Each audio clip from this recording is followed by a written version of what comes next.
What's up, guys? Hi. Board, everybody. Moosh, Tango. We are here for Tango's employment interview here at Get Cursed Stay Dead.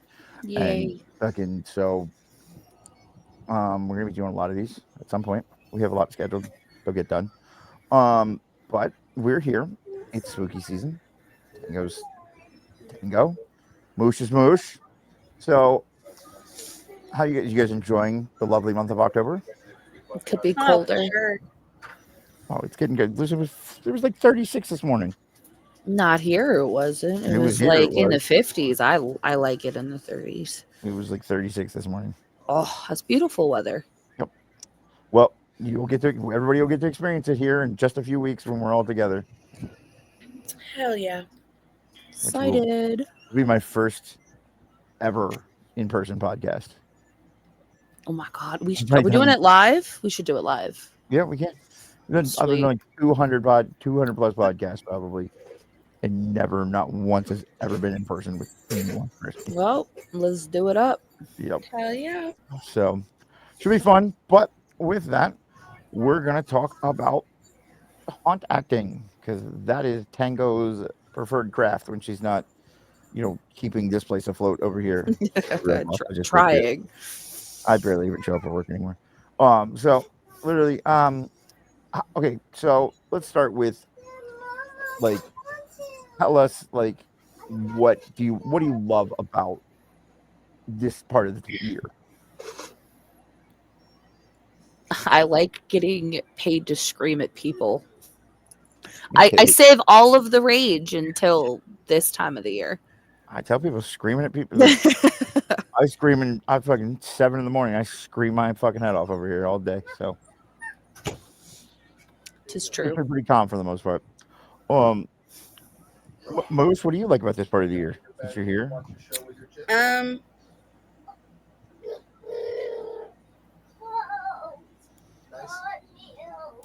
There's a lot. Very succinct answer, Moose. On the spot. Now I can't pinpoint one. I'm usually in your position. Dang. The tables have turned. They have. Oh, how the turns have tables. Not so fun when the rabbit's got the gun, huh? No, it's not. Let's go with the candy.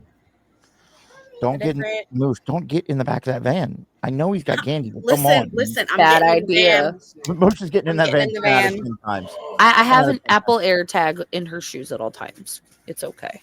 Yes. To be fair, I'm Moose. What if I go? What if I do it barefoot? Like when kids run out to the ice cream truck. I'll be over tonight while you sleep, and I'll take care of that. You just need to sleep. Okay. I'll put one When somewhere. you implant it, put it in my big toe. I could do that. You make a little clack every time you walk now. Jesus. We have become the government. Thank you. So no, listen, like literally, to be fair, I would get in that van 10 out of 10 times. Now, granted, they would have me 0 out of 10 times, but I would try to get in that van every time. Do you have candy? They're like, no, sir, we don't want you. Back up in the van. No, you have candy. I'm here. What's up? I'll get in. So, it says free candy. Where's my candy? Right, bro. I'm here. What the hell? There's not a line. Let's go. Anyway, so how do you get into something like haunt acting? For me, it was word of mouth. My friends were working there. They were short with actors, and they did an audition mid-season. When they start fresh every year, even if you're a returning actor, you still go to an audition. You still show your skills, and then based on what they see, they place you somewhere, anywhere. That's pretty much it. Interesting. Well, it's like a family thing. Didn't your mom and them do it too? When I was younger, so the first haunt we did was, I want to say, Fear Factory. It was like a charity thing for cancer, and we heard that from our neighbors who were working there, and they were like, "Come with us, it's fun." So my parents and I did it for that year. I think that was 2012, maybe. Oh my god, That's a I'm so hard old. maybe. I'm so old. Not the hard maybe. Look, it's better than when I did my first haunt, my first and only haunt, by the way. Um, I was in line because I went there to hang out with my friend who was a haunt actor, Hmm. and they needed somebody to fill in for the night. So he asked me, Oh, bet. Oh, nice. and I did it for free. I was like, I was like, you know what? I'll do it. I was the creepy clown in the corner of a room that ran at you when you came through. Yes. How on Dude, brand? clowns are fun to do. Really fun That's all because I heard.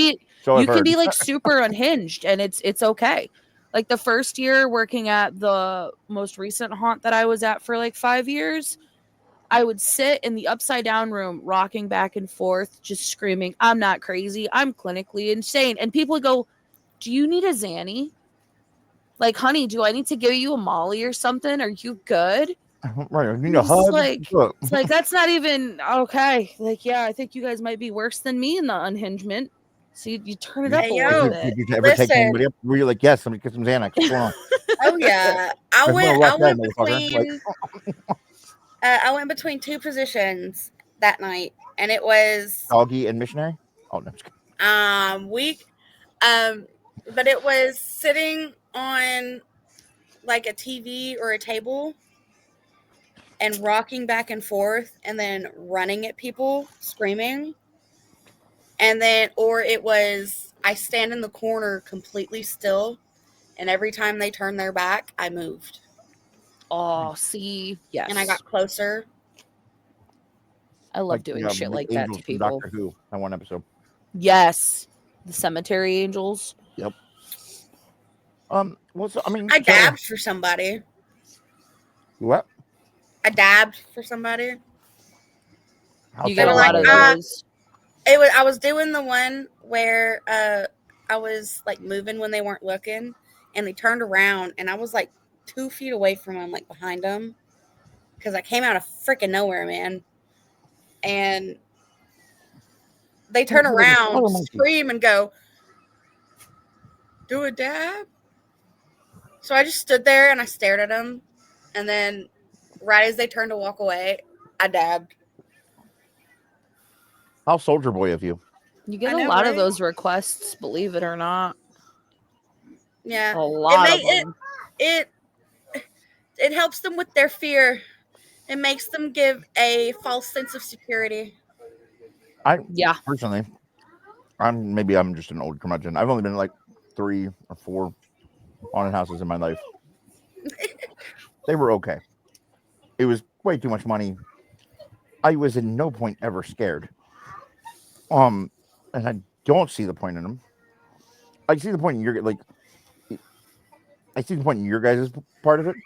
Me walking through with somebody, I don't fucking care. See, What are we doing? if I'm There's a lot of walking standing in line through and like shit. enjoying the haunt, um, I go to the ones where you have to sign a waiver allowing them to touch you. I did that once. And that was the year I broke my ankle at the haunt I worked at. Oh, tell that And story. I was in a boot. So, oh, that whole story. We'll get there. Get there. But I was in a boot and I signed a waiver and I got a glow necklace so they couldn't touch me. They didn't care because they were a sister haunt. And then we came the next weekend when my season was done because of an injury and everyone else was still going through. They're like, we need volunteers. So I worked with an injury regardless. I was like, screw y'all. I'll do it myself. I'm still going to go and volunteer and do my job. And I did. The dedication to your craft is unparalleled. I love it. It's very much a coping mechanism and a hobby and just comfort. That's What where I'm home. what drew you to it? Like, what's the one thing that like you know what I'm saying? Like, sometimes when I hear like a band or like I get into like things I'm hyper fixated on, like sound engineering now or video editing, like what's the one thing that like catches you and you're like, no, I need to know everything about this, do this forever. The community. The different walks of people that work at a haunt is insane. Watching the different levels of dedication to their scene or just their character as it is.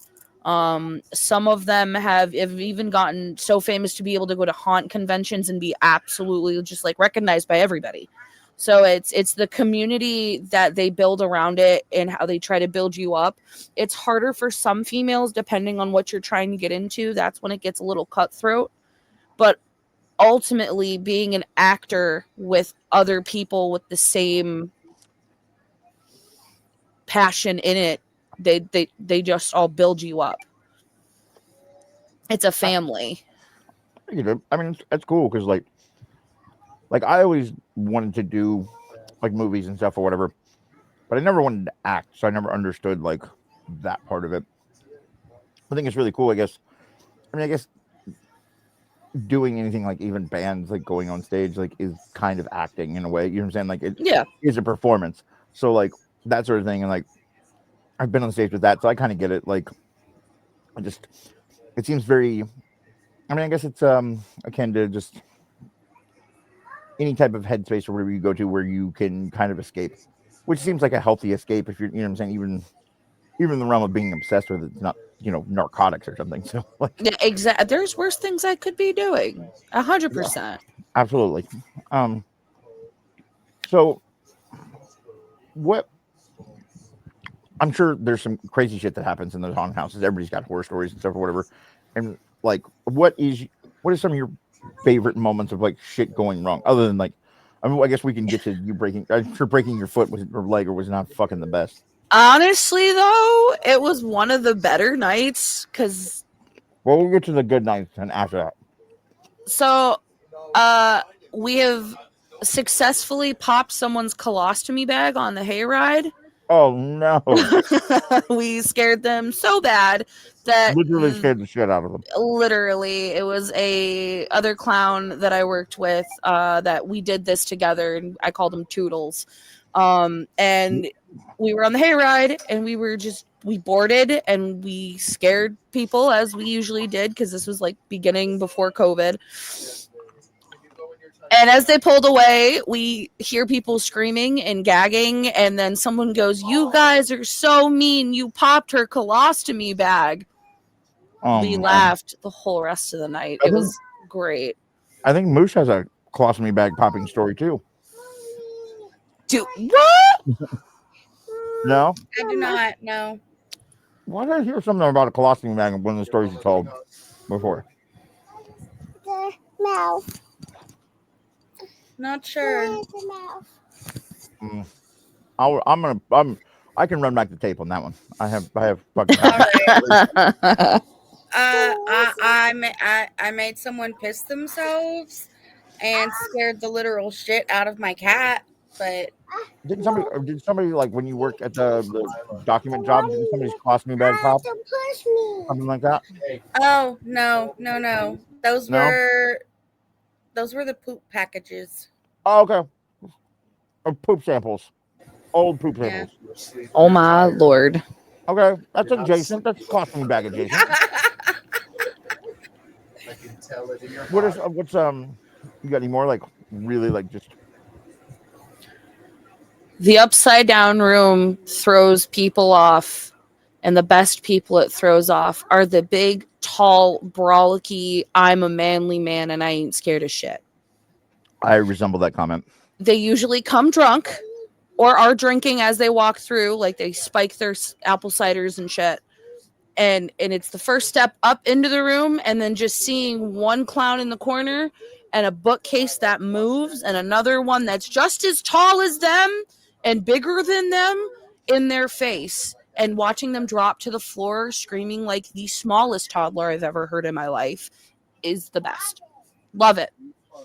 Pure bliss. Happened a lot. That brings happiness. As a person who fits into that group, mostly, I'm not dropping on the floor because you know how hard it is to get up the fucking floor? I'm telling you. Fuck that. I'll never go back. I have had men your height drop to the floor so quick. They don't get to their feet when they run out. They're on their hands and knees. They can't. You will have to fight me So at that point. Like, I don't I'm know not if going to the your ground. haunt was like this, but mine, we had little secret doors that would go between the rooms so that we could Yeah. move throughout the haunt without them seeing us. Yeah, we And had certain scenes were like that, but not all scenes. yeah, so I was in the house, obviously, and I went to go move between rooms to scare the same group and Mm-hmm. freak them out. And obviously, you got to kind of book it before they get there. Um, I hopped through the door and took off, and as soon as I took off, Oh, face plant, Oh no. oh, wholeheartedly threw myself into the ground, got a bloody nose.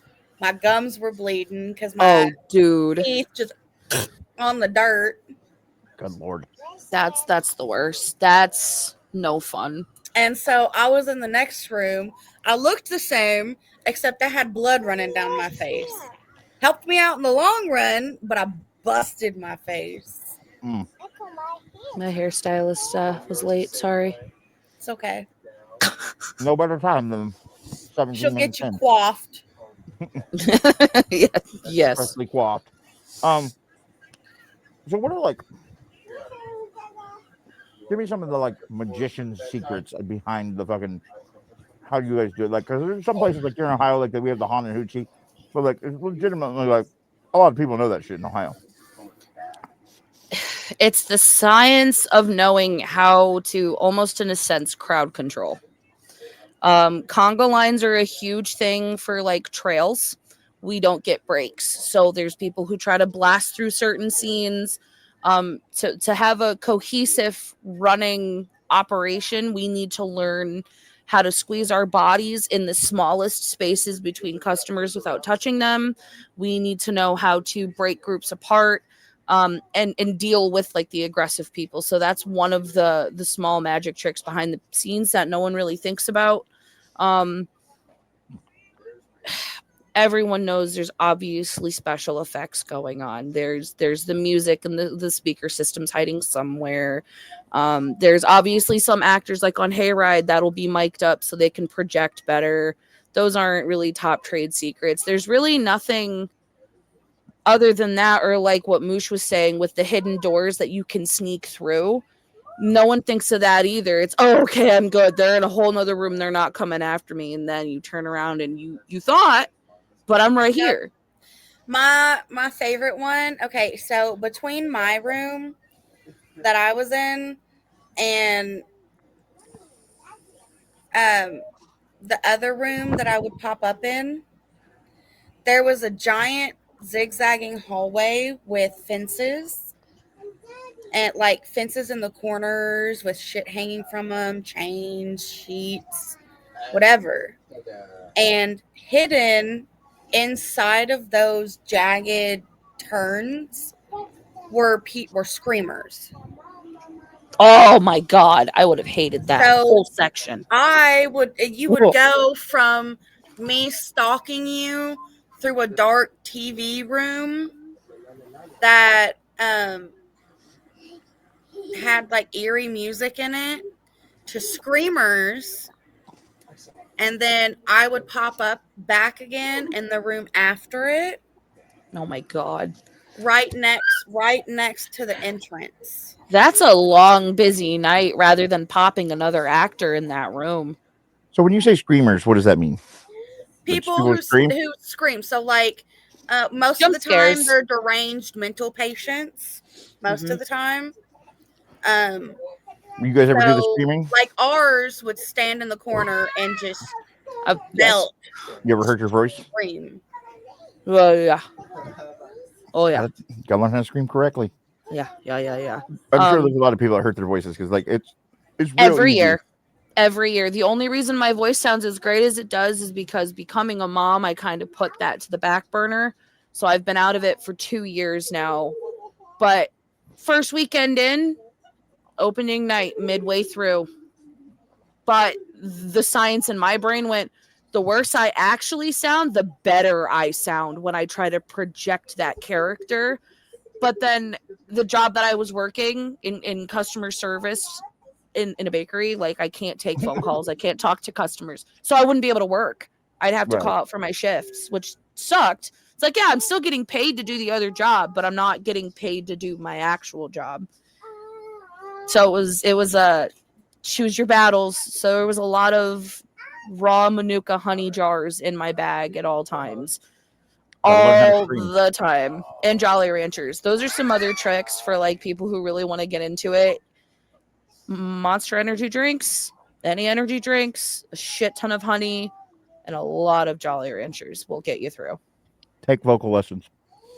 That too. Plug it. Plug your teacher. Who teaches you again? What's his name? Yeah, Justin Savvy. Yep, Savvy Vocal Institute. Check him out. He's on TikTok, Facebook, Instagram. Just type in Justin Savvy, Savvy. He can take you from sounding like shit to sounding like me. He's not that great, but that's all right. I have my moments. But it's funny because every time, like, I send my dad a clip, he'll be like, God, this sound, my voice, my throat hurts just listening to you do that. I'm like, it doesn't hurt. And he's like, there's no way, dude. He said, I know everybody says that, but I'm like, I'm not lying to you. Like, you're my father. I'm telling you the truth. That literally, like, and you guys, I mean, everybody here has talked to me before vocal lesson and after vocal lesson. We sound the same. Yep. And like, it's me and him talking and screaming for an hour. And not only that, but you do it all day, pretty much every day. So then you still sound the same. Right. I don't think there's been one time since I've really have started and learned, probably in the last 6 months after the first 3 months I started, that I have had a time where my voice hurt. I always think about that, like places like that where people are screaming, like, man. I'm like, it's a crazy thing to think, like, you can make noises like that correctly and like make, crazier noises than that and do it, when you do it correctly, your voice doesn't hurt. And so I know.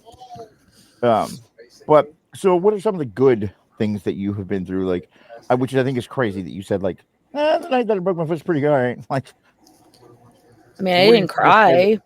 Because you're a psychopathic clown. Like, she didn't cry. Best scare was the colostomy bag. Like, I can't top. Like, how could you top that? Somebody has to die. No way. Like, which is crazy because we've had blind people and deaf people and old couples come through this haunt, and it's winding through a it's on a tree farm. So it's winding through the tree farm in the woods, and so it's not all level, including where the hayride goes through. I mean, that one's level for the most part, and you don't really have to worry about the terrain. That's up to the drivers.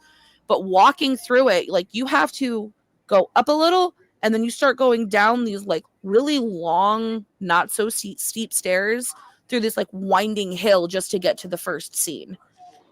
And then after that, you're going through all different sorts of things where there's tree roots and rocks and stairs and, like, little pits in the ground. So it's like, to have blind people and all that come through and be able to, it's crazy. We haven't really had any incidences. So I always thought it would be cool if they had, like, a thing that, like, they have, I guess you call them scenes, like, where every different room or whatever was just a different serial killer's, like, house. That's sick. Doing weird shit like Jeffrey Dahmer and Ed Gein and John Wayne Gacy.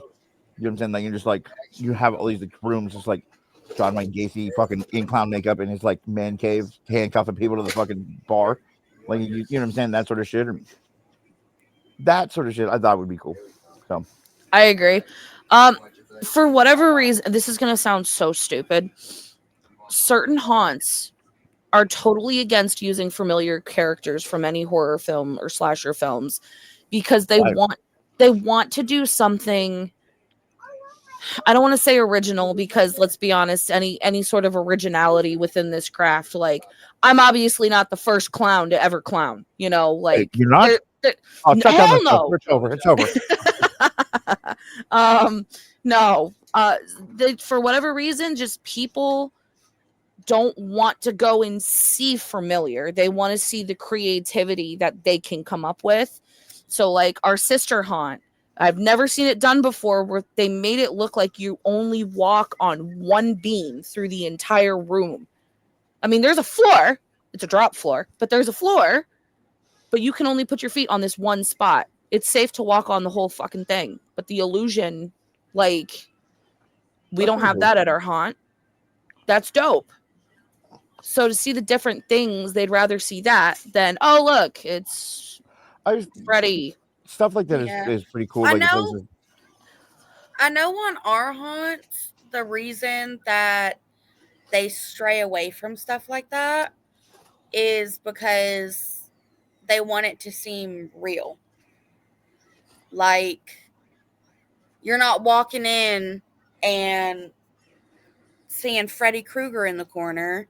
You're Yeah, but walking in seeing a completely unrecognizable creature in the corner. but hear me out. People, you can go if you have familiar people and then you make them real. If you do it well, you're building on fear people already have, and so therefore, like, there's a base for people being like, oh shit, like there's a lot of people that are scared of Freddy Krueger. As one growing up, that was one. Like, if I saw a really well done Freddy Krueger in real life, like I would lose my mind. Like, you know what I'm saying? Because like Yeah. that sort of thing, like, but it has to be done well. You couldn't, you know what I'm saying? You couldn't fuck, That'd be a high priced haunt. Well, that's Yeah. obviously why I'm not in the game See, because fucking I my know ideas are a that. little too out extravagant for the fucking game. I mean, dude, if we could do it and make it happen and do the casting and be able to pay everyone what they're worth and all of that and have like the professional makeup team do what they need to do, absolutely. I would hands down do it. But those tickets are gonna run like 60 to 80 bucks a pop. Yeah. Yeah, but you fucking as many people as I see go to the Mansfield fucking reformatory every fucking year, and like it's not like it's bad, but like it's not. It's just a fucking old prison, man. Like it's probably much That's scarier to go. true. It's probably much scarier to go and stay. Like you can go stay the night and do ghost hunting there and shit or whatever. Like it's normal to have a whole set of tours. It's giving Waverly Sanatorium. You've never been to the Mansfield reformatory? No. What?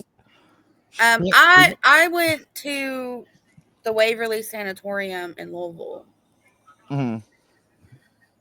I mean, that's pretty cool. Like, I don't know. Like, the Mansfield Reformatory is cool. I would like to do the ghost hunting thing over there just to go, like, hang out. I mean, that's where they filmed Shawshank. They filmed, like, a lot of shit of the outdoor stuff with Shawshank Redemption.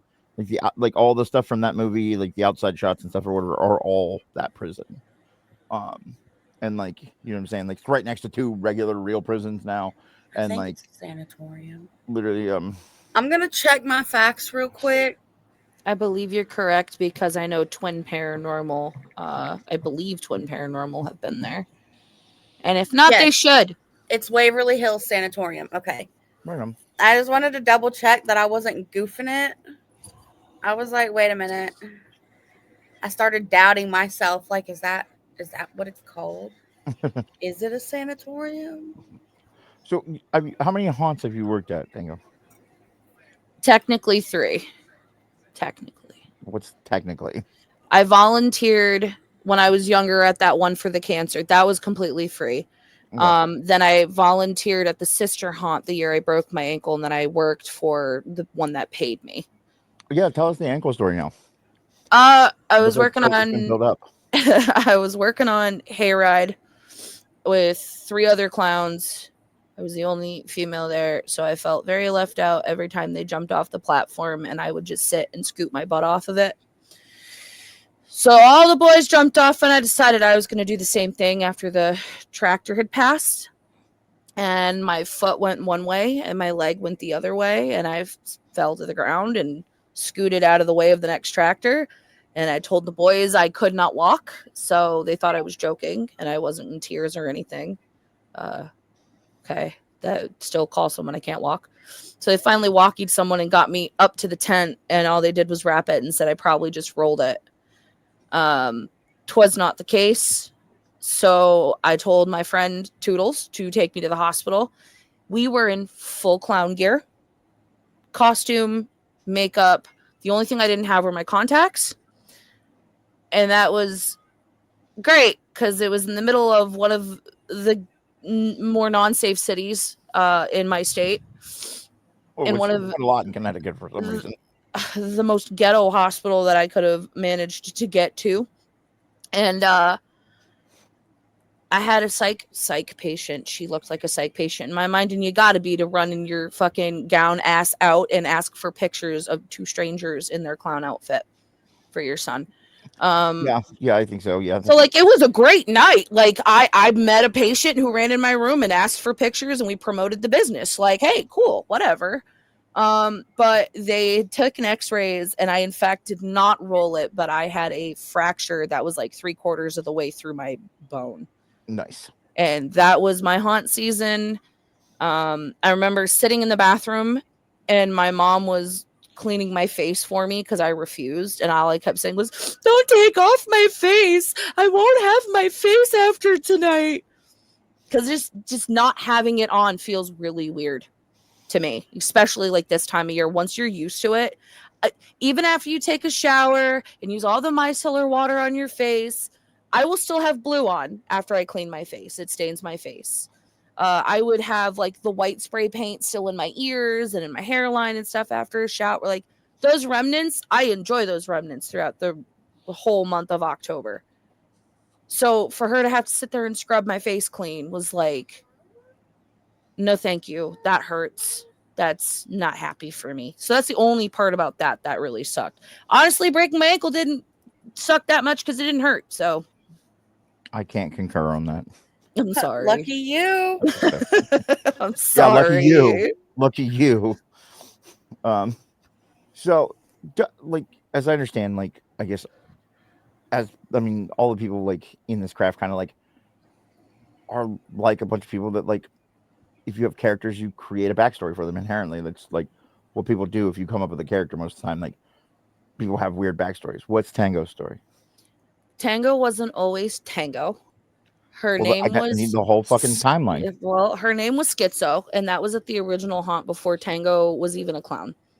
She was a psych patient. You have to give me And pictures, and I'll just put them on the screen for you. oh, bet I could do that. You remember the one with the black pout and like the autopsy? Yep. That was Schizo.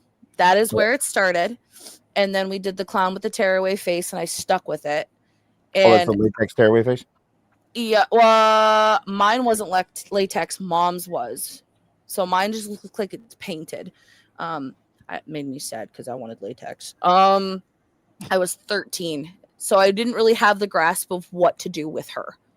And then I got older, and I started the haunt that I worked at most recent, and I started to create more of a story where she was just literally insane. Play into the name. There was no really originality behind her. Where's the name? Oh, it's Schizo. Like the one just Literally like schizophrenic. Well, no, I mean I know that, but like, I mean, these are like it's like a fucking list of clown names. Like these are approved clown names. Pick from these. You pick whatever you want. There's one named Huggles. There's Bubbles. Bubbles has been around for a while. There's Pickles. Skizzers is another one. Blaze was another. Like the list goes on and on how many different clowns that I worked with at this job. Toodles, which literally I only gave him his name because of Mickey Mouse Clubhouse, and my brain was like, "Oh, Toodles," which I used to say to him every night. If I was the schizophrenic one, Toodles, they're in my room again. I'm not really seeing the people walking in, so he'd like stomp from his hallway and scare the crap out of people. It was a whole thing. Eventually, I went through a really bad breakup, and I decided I'm gonna make her Calamity, and she's gonna be an acid drip clown that has like twisted up legs like for illusion and stuff. And I didn't really touch on that because I didn't work that season after, and I just let it be. And after my late fiance passed away, I really got back into Tango, and I would go on the streaming app and paint my face, and she essentially just became this like mercenary, fight for herself. You want to take a dance and play around and fuck around and find out. Tango. That's pretty much where the lineage is so far. Okay. Because she could still change. Ever evolving clowns. Who knew? Mm-hmm. There you go. So I had another question. I forgot. Essentially, like, what do you have plans for her in the future? Like, I mean, The only plan is trying to actually make her a legitimate costume that I've sketched out over and over again. This is the same costume I've had since I started working at that haunt. And it survived this long, but it's tired and it needs to retire. And I would like to have something that is custom made to me, that I am comfortable in, that I like, and that I'm happy with. So that's the only thing. is it something similar to what I drew you Send in? me the deets. I'll make it from It's hand. bet I will send you the chat GPT. Did I ever send you the chat GPT Tango? I don't remember. I can't remember. You sent me a bunch of Oh, references, but I don't remember what it was. When I I've will drawn have to send it to you. 47 characters since then. So Like, no, so that one, the one for like my Bob's Burger character, is based on this one. oh, okay. Okay. So the more updated version, she's not in a dress. She's like in a more Renaissance feel. Still have like the stripy leggings, but there's like this little face mask. That's my meds.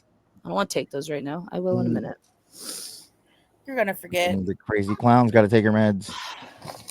That's why the alarm is. I hear voices in my head. That she does. That she does. Um.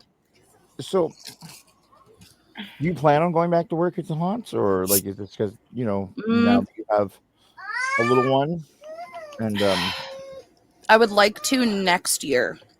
It'll be the 30th year for them. Even if I just do one more year and decide no more after that, it's fine. I'm sure the Hanatuchi always needs people every year. Hey, that's an option.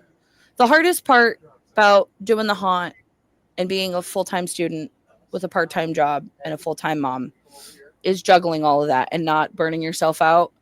The weekends are easy enough, and I could have people watch her.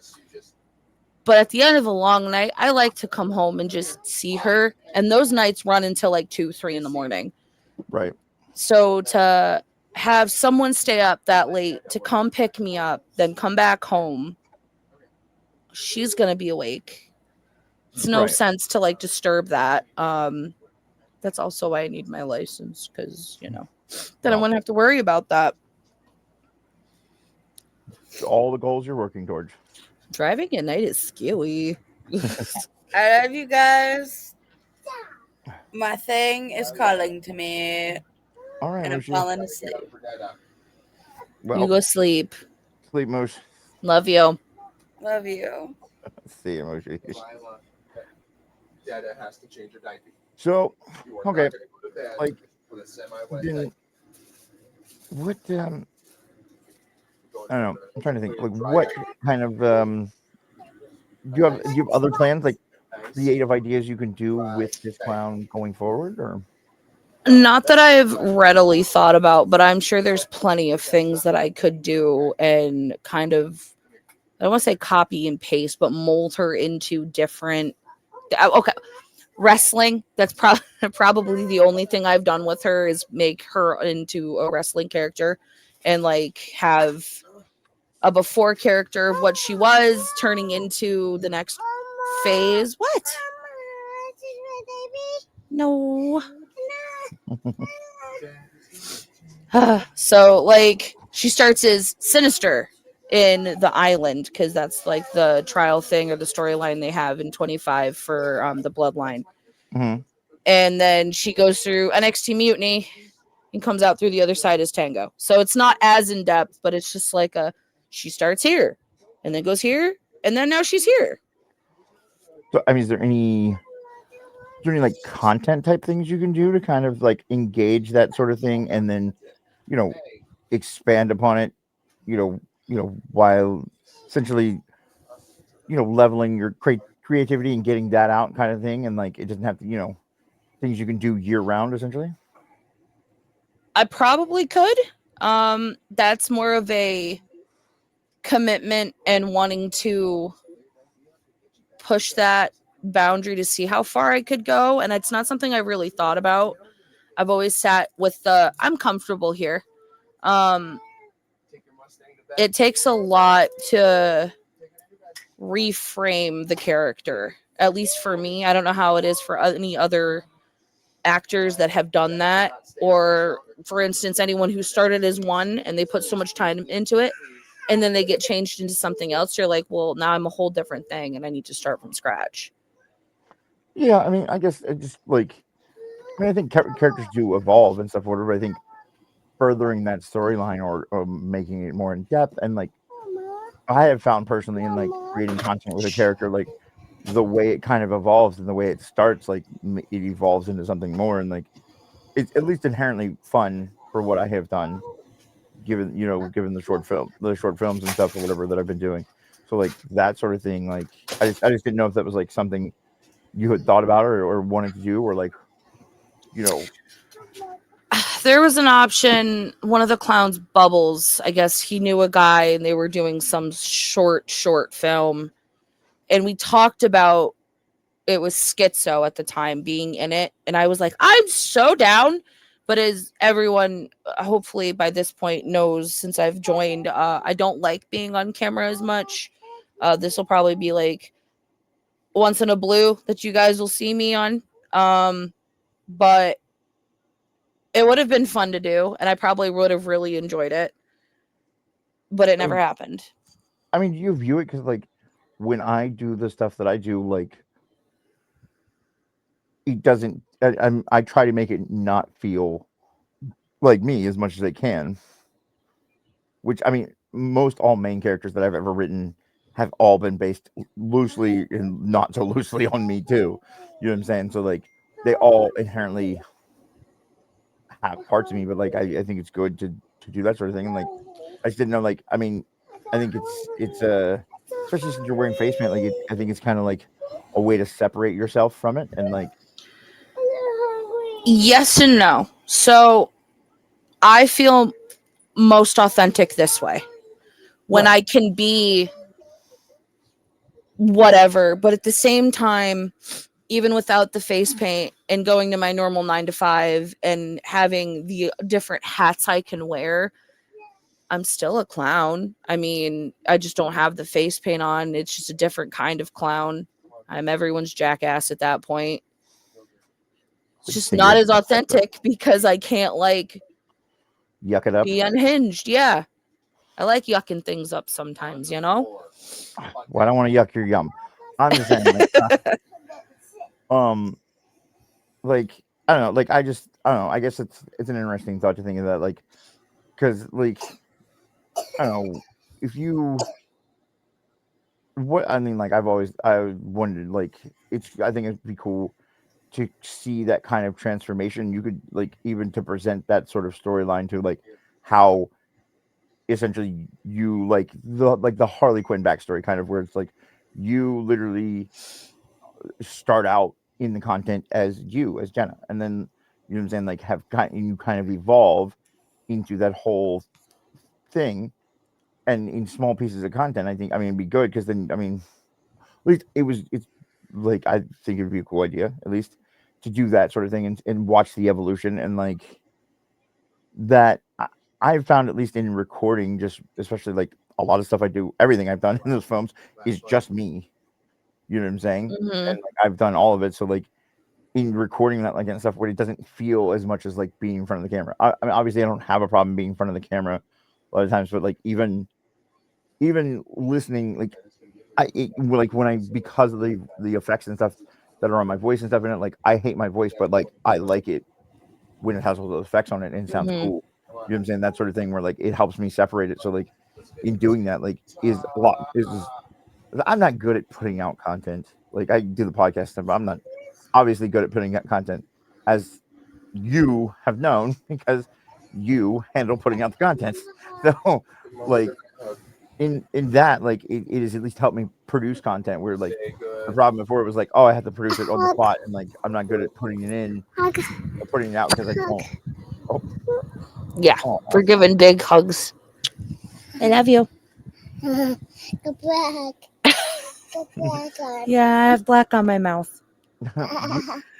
do you think your little one is going to evolve into a clown Black herself? on your nose. I can see it.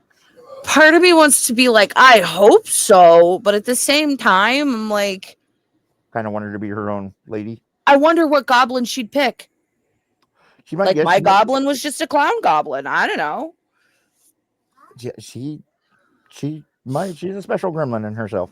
So I already took it. See, I wasn't gonna forget. I yeah. snoozed it. But I mean, I don't know. I just think that's cool. Like I mean, going forward, like I think an outlet to your creativity and like not necessarily forcing you to be on camera. Like I know you don't like this sort of stuff and like the live stuff. I know you definitely don't like. I know it's a lot for a lot of people, but I think it's easier, at least for me, to separate kind of the oh I'm doing this and I'm gonna put it out and like once you put it out, like I again like have somebody that looks at all that stuff because I don't look at it. I don't think to look at it because like when it's out there, it's like it's out there, okay, Just for you, baby. and I move on. You know what I'm saying? Even with my art, like it's like I show it to people or whatever, and it's like okay, You cool. want to watch it? Well, there it is, and like, and we move on. You know what I'm saying? So like, I don't know. Yeah. I think maybe in working through some of your own, Yeah. camera shyness or whatever. You know what I'm saying? Like, or just dealing with people because Give me I know it's a give, lot to try to give, do give that, me and a like I quick know kiss. for you, you feel more connected to being in front of people at that point. Kiss. So Mm-hmm. I just feel like even that's what I'm saying. Like if you started as Oh, what about me? your Come on. inauthentic self I without the want makeup, to you know what I'm saying, and kind of worked it. Come on, good job. Oh, kiss. Kiss I her. kiss. Good job. I love you. That is turn. That is turn. Go back on your mouth. Yes, I do. Mama's a clown. but that's what I'm saying. That sort of thing where Yeah, absolutely. feel like your inauthentic self without the makeup. I mean, I can see that. I mean, I get it. Like there's times that I don't know. I don't know. There's times that I the same way. Like where it's not as different than that. I guess because I don't wear face paint or anything like that. But like to like be tolerable of like clients and stuff or whatever. Like I have that tank. It's there. I can be a charming person. There's just not a lot in that tank. It's a very small tank. You know what I'm saying? So Yeah. it runs out very quick. And so like it's like I am that person, but I'm also not that person too because I just am inherently a loner and I just luck out and have you guys as friends. For the first time in my life. So it's I don't know what do you think about because then you said what drew you to the haunt was the community. Like what how do you feel about the community you have now in your life? I feel like the community I have now is more secure. So a community like that, we have well over 100 different employees. Obviously, I don't know every single one of them.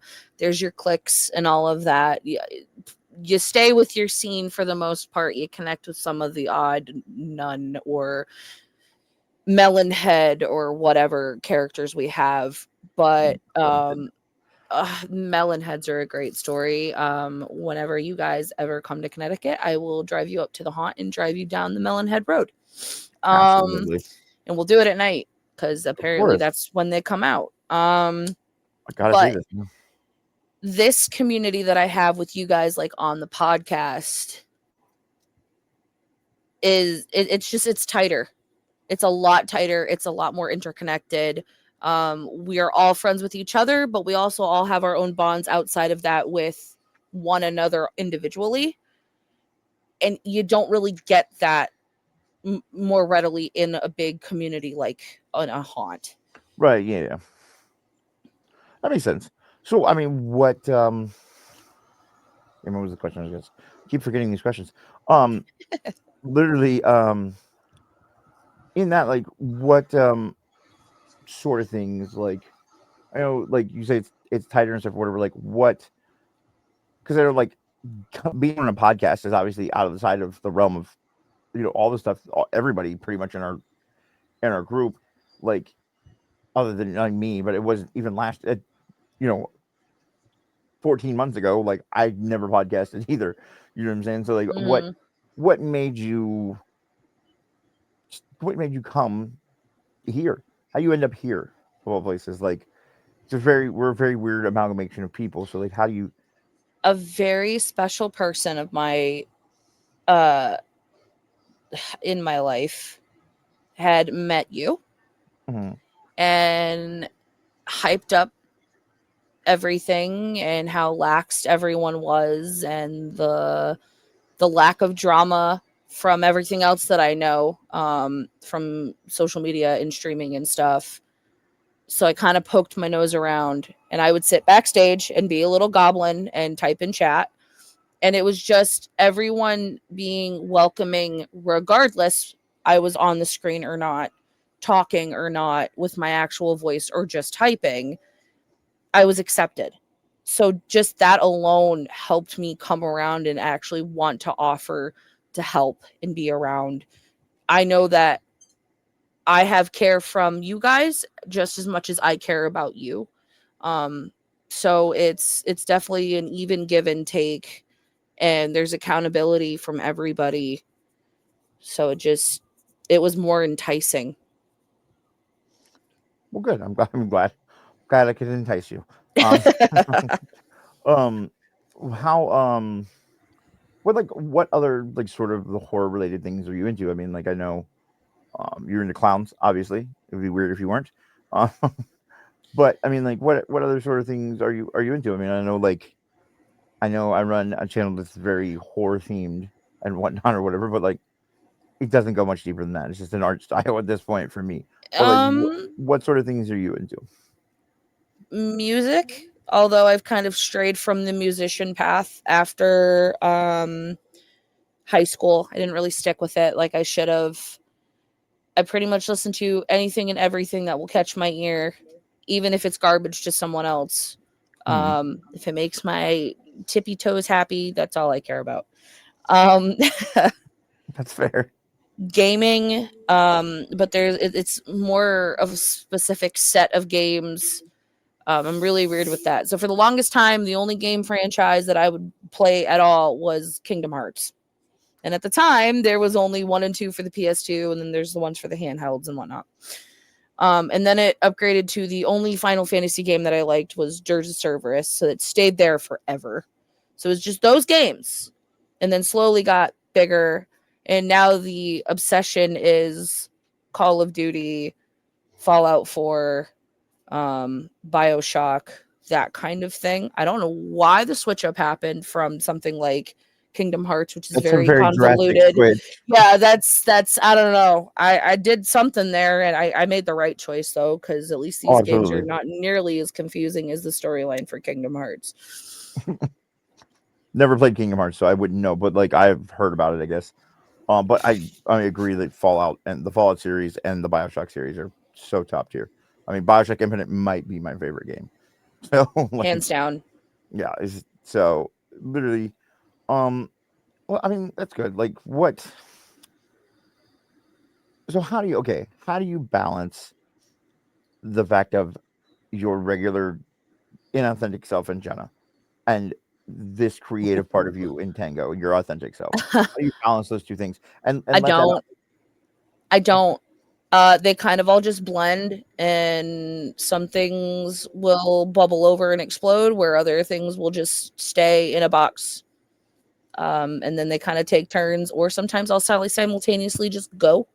Um, I've never ever thought about a game plan to balance. I feel like that takes away from the unhinged characteristic. Okay. So how do you get that creativity out? Like I literally, there's not many a days in a long time that I haven't done some sort of art related thing, whether it's music or video editing or as you can attest, like it's literally what I do all the time. Yeah. You know what I'm Um, saying? So Occasionally sitting in my room and doing something like this. Sometimes it's writing stories with chat generated AI. Other times it could be drawing if I feel like it. That's pretty much it. But it's all rare and few between. I don't get it out much. It stays pretty much closeted. That sounds horrible. It's awful. What? I mean, maybe you should work on that. I should. I'm actually thinking about one of the TikTok videos that I did when I tried to start doing my own clown thing without the professional makeup. And now I'm looking at myself here and I'm like, you grew a little bit. At least a little bit. You're not wearing this horrible blonde wig that makes no sense and like splotchy makeup that is like so inconsistent. Like, there's improvements. There's more confidence to it. So there's always a shot at retrying something. Well, good. I mean, I think the practice of it makes good, and like I think it helps. I mean, like in my knowing you, it's always been a part of you, and like it's when I've seen you partially at your happiest is these moments. You know what I'm saying? Like, Yeah. you know, where you get to do this, or you get to even talk about this, or you know, kind of just be that person. Now, granted, I get it that you are kind of this person all the time. But I mean, we all have to be somewhat stable, or at least pretend to be stable. You know what I'm saying? Fake it till When you make it. Yes. absolutely. And so, like with that, like, what eh, do you think going forward? Like, it's something that you would want to do, or like something that like you, because I know, like, I'm a person that I have passions, obviously. Like, Mhm. I get obsessed with things, and like that sort of thing. Like, do you think it's something like maybe you would let yourself get more obsessed with, or let yourself be passionate about, and like, Yeah, absolutely. With some healing time invested, absolutely. what is something in your, you know, in your wildest dreams at this point? Like, what are some things you would like to do going forward with that? Like, what, like, I want to be able to use an airbrush machine and do it as professional as they did at my job, and down to the point where I could do it whenever I want, and then go down the street to Cumberland Farms and all just be a face clown? paint. That those were the fun nights. After work, so tired, you need something to drink. Your voice is just shot. Your throat is raw. Walking into Cumbies at 3 a.m. looking like this, freaking people out. It's the best. Absolutely. Absolutely. Well, I mean, like, so, like, tell me about the clown museum. Oh, so there's a clown museum in the UK. I don't know tons about it. I know enough to get me where I gotta go. Which And is it's there, a right? museum. Yeah, it's a museum filled with these eggs that are painted as clowns, but they're like actual people that paid and have a certificate, and they're like their authenticity, and they're in the museum, and they pay for 2 eggs, and you send a scrap of your clothing, your wig, and a picture of your face paint, and they will sit there and do like a realistic you on an egg, and they send you one, and then the other one stays in the museum, and it's like the cardinal rule: that's their makeup, that's their look, that's them. You can't take that from them. That's awesome. I mean, That's pretty much all I know. no, it's very cool. Like, I mean, so that's like the goal. That's like, you know what I'm saying? That is I the would love to be in the official clown egg museum. that's like the Me Hall as of an egg? Fame. Yeah, yeah. Yeah, you as an egg is first of all top tier. Like, Just me as an egg. I would get that tattooed tomorrow. Bet. Well, it looks like I have something that I gotta work on. There you go. I already have a potato tattoo. Sweet. Hyperrealism potato tattoo, might I add. Yes. Yeah. Yeah, that was a definite choice. And I was just gonna get like a cartoony potato, and he's like, I'm not tattooing this fucking potato unless it's a color realism potato. I was like, okay, go ahead.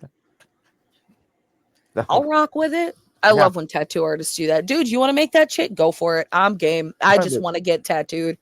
I was there. Listen, I usually wish I try to defer to other artists in those situations because that they're the artists. I came to them. Obviously, they can do something I can't. So like, yeah, no, you know best at that point. Yeah, like here's my idea, make it better. That's why people come to me. Like, and a lot of times people like will come to me and like they will not defer to me. There's like, no, listen, I want yellow in there. Listen, you don't want yellow in there. I'm telling you this. Yeah. You don't want yellow in there. You're not the Pittsburgh Steelers. Calm down. So like, I don't know. Like, so as a clown and a performer, do you consider yourself an artist? I'm a person. Just a person that does clown things. You know what? That's crazy. This is probably the first interview I've done on this channel where I haven't asked the same question at the beginning. I didn't ask the question of introduce myself and tell everyone who I was. Who No, are that's a you? good thing. Nope, Yeah. you guys already know now. No, fuck that. I want to hear it in your own words. Who are you? I'm Tango, the VP of operations, and I run the social media. When you guys get messages for band interviews and things, it could be him or it could be me, but I'm the main one who will post TikToks about your videos. I like to be behind the scenes, and that's Tango. She is the real one running this company. Trust me, I just show up. Yeah, okay. I produce pieces of art like behind me, but that's it. I'm just an artist I here. take Like, your art and mash it and make a video. So yeah. you get credit. You show up for work. You do your job. I'm just an artist here, man. I'm not in charge of the real. I don't make adult decisions around here. I promise. So anything else you want to add? Like what? Like any magical stories or anything else? Like you feel like you got it all out? Like you feel Yeah. like you're the wonderful time as Tango the Clown? Yeah. That way everyone got to meet me and I did my duties and had my interview like I said I would in the beginning of the month. Yes. Better late than never. But leading by example as always. You know what I'm saying? Like she stepped up and took over the countdown when I wasn't there. She's the big proponent of why the countdown's coming back next week. And that sort of thing. Look who has listen. My mother. We've got Mom. Hi. I'm adding her. Oh. Oh, we did the thing. Go ahead. You do it. Yep, absolutely. Okay. Sorry. Go ahead. Sorry. What there thing? we go. I hit add and he hits add, but it says remove when we hit add at the same time. So when he goes to click and I click, yeah, we've done it live. We've done it live on a podcast. We kept doing it. Like, what's going on? Oh, poor Courtney. I felt so bad. Yeah, she was like, "Oh, what's happening?" Like, I don't know actually. So, how are you, Mother? I'm okay. How are you? Good. Is there anything you want to add to Tango's lovely interview over here? I really haven't heard anything. I just thought I'd pop in and say hi, and there's my beautiful little girl. There she is. Hi, Mom. Do you have any wonderful stories to tell, like about her haunt acting career or her leading up to becoming the wonderful lady we see in front of us? Did you tell them the night I went and saw you at your haunt and you about passed out? That was a good you know what? Best scare was colostomy bag. I want to say best story was probably that. Well, hit me with it. It was highly unexpected. That year I was not working as a clown. They did the 4 Horsemen of the Apocalypse, and I was War. War got a fancy smoky O2 cannon that I got to play with, which was great. And I was mic'd up. So I'm supposed to be getting text messages of what tractor they're on, and I was not aware that she was coming. I only knew that my late fiance and my father were coming, and tractor comes up, and I'm doing my little spiel. I start the thing, and the tractor stops, and I scan, and I see them, and they're facing my direction, and I see her and almost drop, push myself to do the whole scene, blasted them specifically with my O2 cannon, and then after the tractor was out of the way and gone down past my view, I hit my knees onto the floor and I cried and I was so happy. Oh, I think that was probably the best line of acting I had done that whole season, if not in my whole career of doing haunt, because there was something for me to prove that how dedicated and how proud I was of my craft. Um, especially being in a character that I wasn't even sure I'd be able to do. I told you you could. They picked me for it because they're like, look, there's something in you that you could like, it's guttural and you need to get it out. Like clown is great, but guttural you needs to like be here. I can see that. When the person who was supposed to be death bowed out of our scene over something that happened, I was the one that had to take lead. I did not want to take lead, but I did it. That role pushed my limits, physical, mental, emotional, like pushed my limits to becoming this creature instead of being like, oh yeah, I'm this greaser looking person in my little Motel 6 setup and my slick back pomp hair. Like it was a whole thing. And I was like, no, this is a creature. This is a legit creature that I've had to force and dig out of from whatever cavern it was there. And I was just very pleased with how it all went when my parents and William came. That's amazing. That's awesome. That's hard work coming to fruition when those sort of things happen. Um, and I'm sure your mom. I know for a fact your mom is very proud of you, and we're all very proud of you. Like I tell you all the time too, and I'm sure she does. That when you say you can't do stuff, I don't think there's anything you can't do. So, you know, especially for something you care about like this, I think it's awesome, and I think exploring that part of yourself and forcing yourself to do this. I mean, listen, I have forced myself for the last however long now to learn video editing and to learn sound engineering. I don't know anything about either of them. Like, you know what I'm saying? Essentially, and like forcing myself to do that. It's been very stressful, but being able to now do it is like, oh, it's very rewarding, and that that sort of thing. So that coming to fruition, especially in a performative, type of thing situation, I think is really important. And I think those sort of things help you deal with, like you said at the beginning, like it is kind of a coping mechanism. Mm-hmm. If you challenge yourself like that and you get to new parts of yourself, it's how you better yourself. You can't do, practice does make perfect, but eventually you have to move on. You have to continue to evolve. I think once you start, I tell people with musicians, if you stop evolving, you should stop playing. Like, because at that point, like, Yeah. you always need to be growing, for a business purpose and for yourself. Like, that's how people become better. And so, like, that's why I suggested to you to do something with it now, like, even that you can do year round. Like, I do the same style of art, and it just happens to be, Halloween kind of art, but it's all year round. It just fits in there. Like, and I figured out a way to, like, make that work. I think you could do the same with the talents that you have, which are vast. Gives me a lot to think about. There you go. Is there anything else you would like to add, Michelle? Whoa, I whoa, already know whoa. she can do anything she wants. What? No, your audio got scary. Yeah, Scarier than me. it glitched out for a Ooh. second. Well, Yeah. I am the mama you did learn from me. This is Whenever true. you needed advice on a haunt, who would you go to? You. Did you used to do haunts, Michelle? I'm the one who got her into a haunt. That's what I thought. We talked about it at the beginning of the show. Like, how'd that happen? Um, we had friends that had a haunted house. We're running a haunted house for a charity, and she was in just started high school.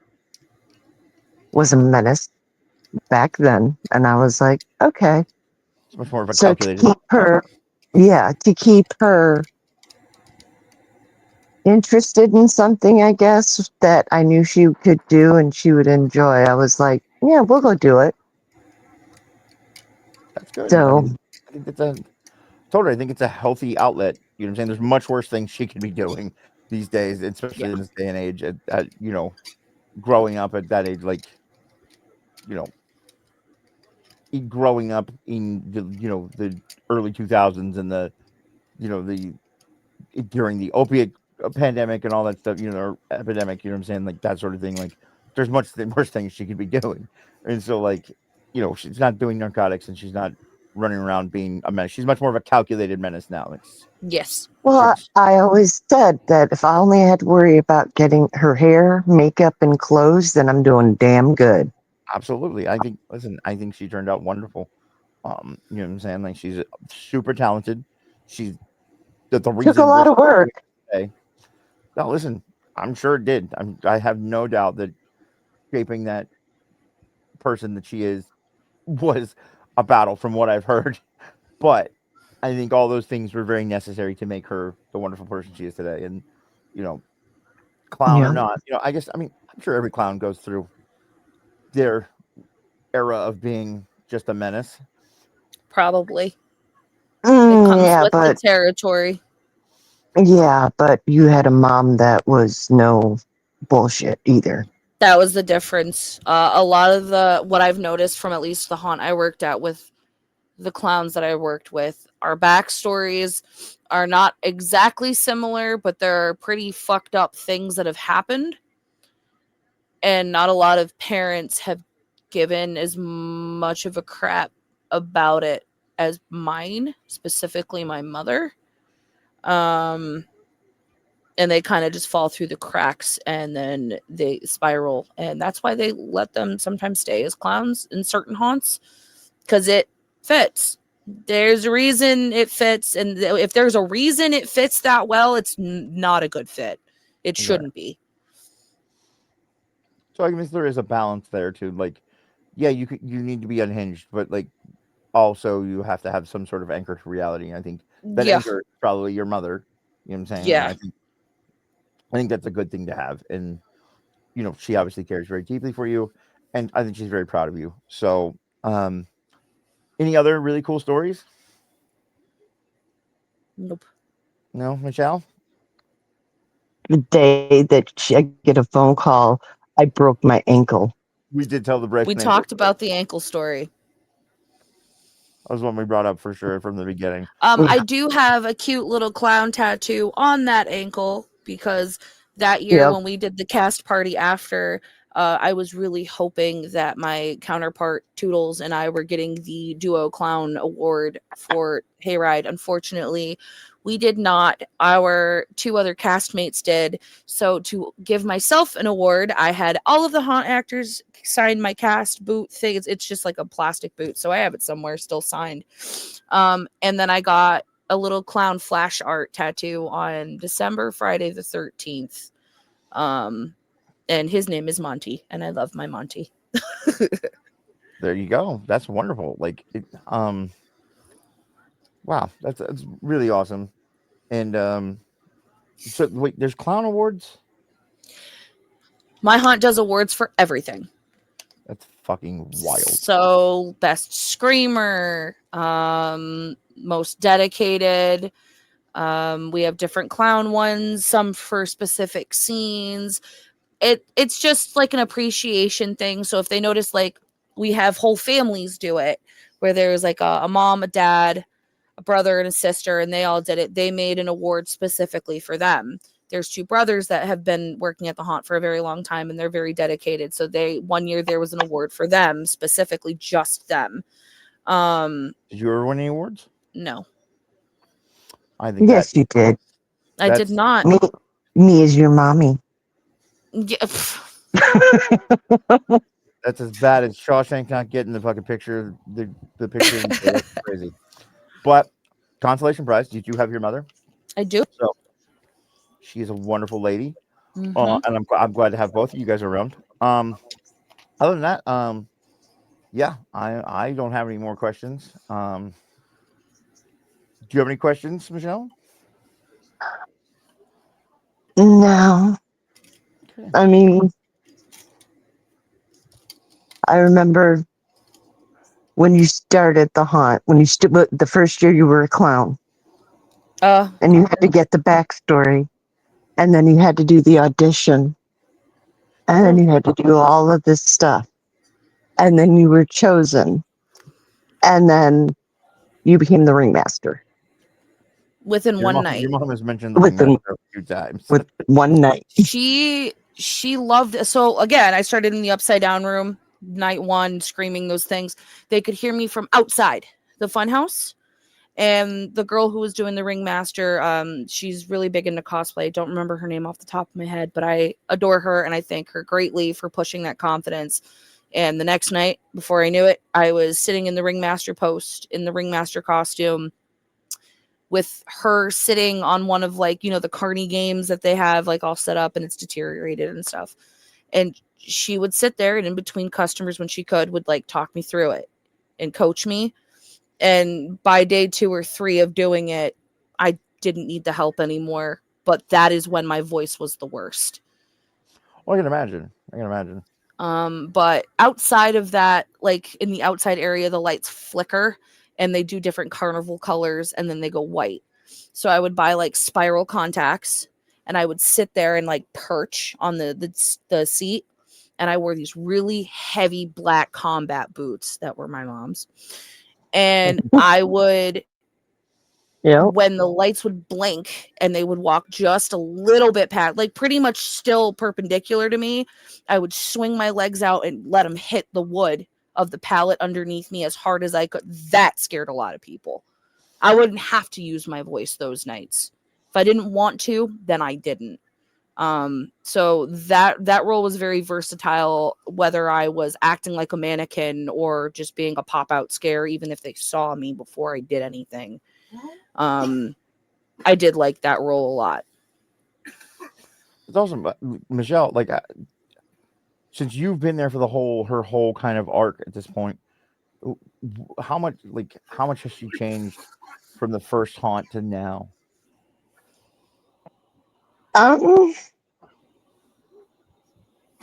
She's become more disciplined. She takes her role seriously because I've always told her, if you're going to do something, don't do it half-assed. If you're going to do it, do it. Absolutely. And she does. She's very much a, like, I'm going to do it, I'm going to do it correctly type of person. Yeah. Yeah. Or it's not worth doing. Absolutely. And the research, we would sit down and we would research and we would come up with lines together. I mean, I'd go as far as even pulling out the Bible when she had questions, especially with the apocalypse. War, yeah. The 4 horsemen. So out comes the Bible, out comes Revelation. Sit down, go through it. I'm like, do you understand it? She's like, okay. I said, now can you use it? There you go. Yeah, having that information is it's all about how you can use it or disseminate it. You know what I'm saying? So that sort of stuff is really good. So since we plan on doing a bunch of these, and Michelle, I think, is one of the interviews we still have to do. Like, is your mom how you got into, obviously how you got into haunt stuff or whatever? I mean, you chose the clown stuff on your own, right? Like, that's kind of just like a calling, I guess. But like, what about the witchy side of things? Since it is October, and that's the whole point of a lot of these interviews. Didn't seek it. I was, unbeknownst to me, an offering, and the deity was told, one of my children at one point is going to need you. You need to find them at that point. Apparently, I didn't know this. So apparently it found me after William had passed, and I kept getting visions of this deity and dreams of this deity and different symbolism. So one day I called her and went, "Did you do something?" She goes, "What do you mean?" And so I straight up said it, and she goes, "Oh shit." And that's where it started. That's where it started. It was a solid Michelle impression. I want you to know that. I try very hard. So, I mean, so that kind of led you to that point, and you know what I'm saying? I'm Michelle's, obviously knee deep over there. So that'll be fun. That'll be a fun interview, and I'm sure we'll touch more on that. I Yeah. I'm sure she had an idea growing up, but it really wasn't shunned from it. Well, not by me. How much exposure did you No, have not to by that you. program? It doesn't. The Honestly, not a exposure lot. when Yeah. you're generational, it will find you. Yeah, You I don't need didn't. to look. I grew It up will in a find you. God-fearing home. I grew up in a very Christian-based home. Um, I would do stupid things like, and I thought all kids did this, but I would take like dirt, bugs, and rocks, and sticks, and grass, and like muddle things together outside by a chimenea, and like wipe my hand and get the dust off of that, and put that in the dirt. And then my father would get very upset with me and tell me that was not right. Um, And mom was right by so your side. leave her alone. She's just playing. Am I? What was I doing? What was I making? I don't know. That's fair. I mean, sometimes, man, it's I don't know, it's an interesting thing. It'll be an interesting interview, and but Michelle, what do you like about this time of year? I asked Tango and Moose at the beginning of the episode, so I want to ask you, trying to get everybody hear what everybody's favorite part of this year is right here. I'm more warped than her in some ways. Some ways not. Growing up, October was going to the old cemeteries, and I'm talking 1700, Yeah, and basically camping out on the graves at night and stuff, and just talking and hanging out. And I still have to take Jenna to see Abigail. No, Why not? no, because I'm superstitious. No, her It's headstone says, "Go ahead." behold this grave and be prepared to die. It is one that you can Google. Go ahead, you heathens that are in watching this. You can Google Abigail's tombstone and everything. It's a legit thing. It's in Norwich, New York. No fucking thank you. It's in the same cemetery where there's a little boy who was buried, and above, like, you could see down because there's a window above his coffin because he was afraid of the dark. No Yep. mother fluffing. Thank you. Y'all rest in peace. I'm not touch That's my nothing. favorite. That's my favorite graveyard. I know. Hey, I well, will we'll have to stand go. outside the What outskirts. we'll have to go to the graveyard here when you guys come. Like we have like Isn't in the a graveyard? super old graveyard and stuff where it's got like the first people that like founded the town and stuff in it, like from the 16 and Oh, 1700s. And like there's a it's been in all That's like the dope. Haunted Ohio books and stuff, whatever. There's a giant granite ball. Like it's a couple tons. And it's okay. polished and stained granite, right? Or marble maybe. Either way, it's very heavy rock. But it's super big. And literally it's at the bottom though where it rested is a unpolished spot, and it slowly rotates all year round, and then they call it the ghost ball because Cool. it should not rotate, obviously, because it's very heavy, and like it was put on a rough surface to a rough surface so it would not spin, and it spins slowly all year. And so That is pretty you can cool. gauge it by that point of that unpolished part that moves around. I wonder if there's magnets involved. I don't think so. From the science that I have heard about it is the fact that because it's polished and stuff or whatever, and it's Ohio, there's rain, there's snow and whatever, that the water gets underneath of it, and because of the temperature changes and stuff, the water will get underneath of it and expands and Breathe. contracts and slowly Yeah. moves. But I don't know, man. Like I understand physics to a decent level, and the amount of water that would have to get under there to rotate. I mean, it's solid. You know what I'm saying? Marble or granite, and it's giant. It's the size of a car type shit. It's huge. That's huge. Like, Yeah. like you know what I'm saying? Like it's really big, and it's a solid, just rounded piece of marble, like sitting on a pedestal. And it's like, I don't know, man. Like that seems like there's got to be a lot more force than just some rainwater expanding and contracting to make it roll. Like, yeah, no, if there was like a gap or something, maybe, but like to make it actually move, dude, like it would take, even if you put it on the ground and tried to roll it, like it would take fucking 5 to 10 people to push that ball. Like, so At least, yeah. No, that's it's an interesting thing. So You guys will enjoy that. We have a president's tomb here too. We have a president was born Ooh. and bred here. So yeah, we have all that stuff. So it'll be interesting. That cemetery is very old. They have we have an old Catholic cemetery to go with it too. It's like very much like you have to petition the Catholic Church here that has to petition the Archbishop and like all kinds of shit to get into. It's pretty wild. You know what I found here? What's that? The oldest established marked cemetery is in the state. That makes sense. That's crazy. It is in New Haven. Oh, okay. That's not that far from where I work. No, it's not. Nah. We got to go. Absolutely. You guys should go. Should record it.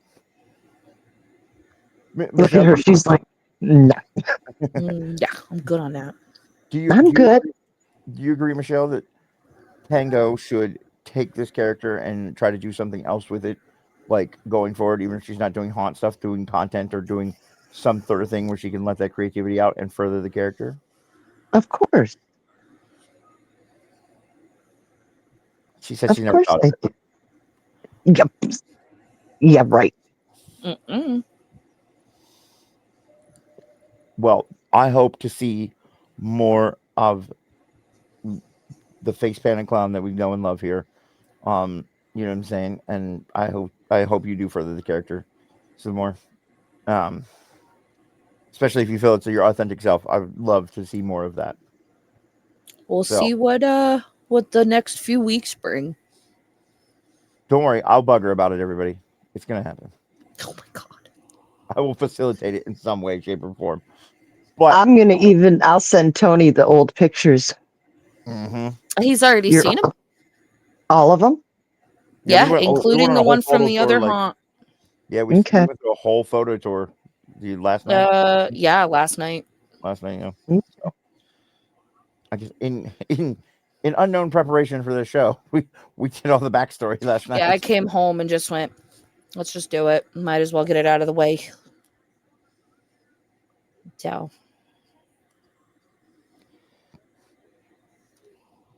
Well, kids, And this changes all the time. This is Mhm. today's look. hey, an ever evolving clown is my favorite clown. And I'm listen. There's a lot of cool clowns out there, but if I had to pick one, it's like Tango, and then whatever, it doesn't matter. All the rest of the clowns, Tango, and everybody else. So I dig it. yeah. So and listen, my sister's deathly afraid of clowns. I hope you meet her in full makeup. Hey, I will do it for Wildly afraid free. of clowns, like insane. Like so, my grandmother.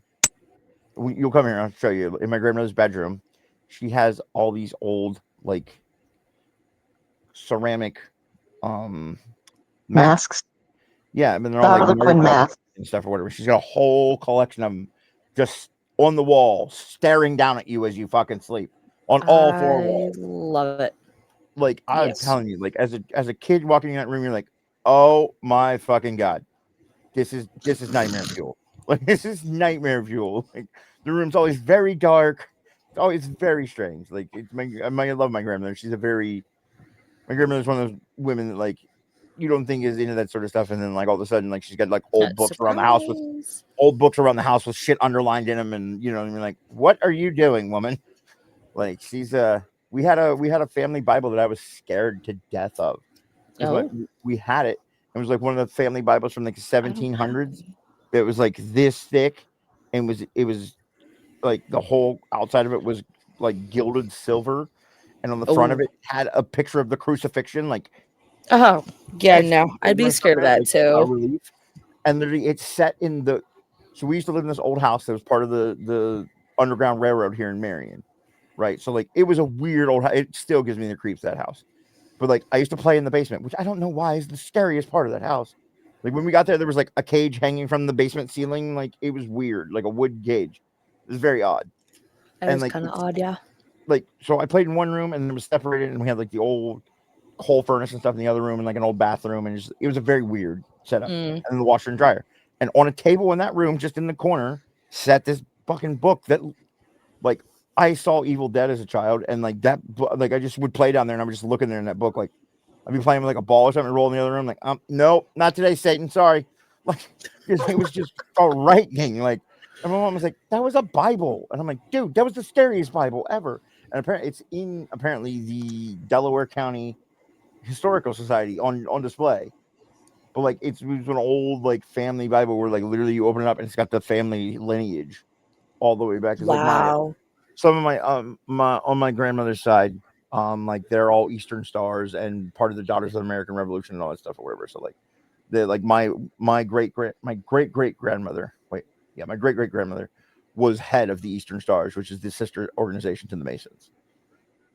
So like she for a while. Wow. So like she's one of those women that like my mom like says her name and then like looks around because she's scared she's gonna pop back up. She's frightened to death of that woman. I'm like, Jesus Christ, dude, what was going on with this woman? She's like, she was scary. I was like, good Lord. So yeah, like that's sort of like that Bible still to this day, nightmare fucking is nightmare fuel, dude. It was just a relief of the bloody Jesus. Like, who wants, dude? What? It was wild. It was wild. So, but we'll have more of these interviews. I'll probably do Michelle or somebody next. We got Alyssa to do. We got Matt to do. Mm-hmm. We got birthdays coming up. We got Friendsgiving coming up. It's gonna be a wonderful time. Probably have some much more content. So if we don't have anything else, anybody? No? All right. Well, I'm gonna end the show like I always end the show. Jenna can try to memorize this just because she tried it one time. She maybe didn't get it right. I didn't watch it, so I don't know yet. I But did not get it right. it's okay. It's college football season, and even if it's not, if somebody yells out OH, you yell out IO. And just be nice to people. Have friends. Get a clown like Tango. Best hire ever. Get a second mom like Michelle, and just have fun, man. It's spooky season. We're having a good time. The holidays are the best part of the year. So with that, It is.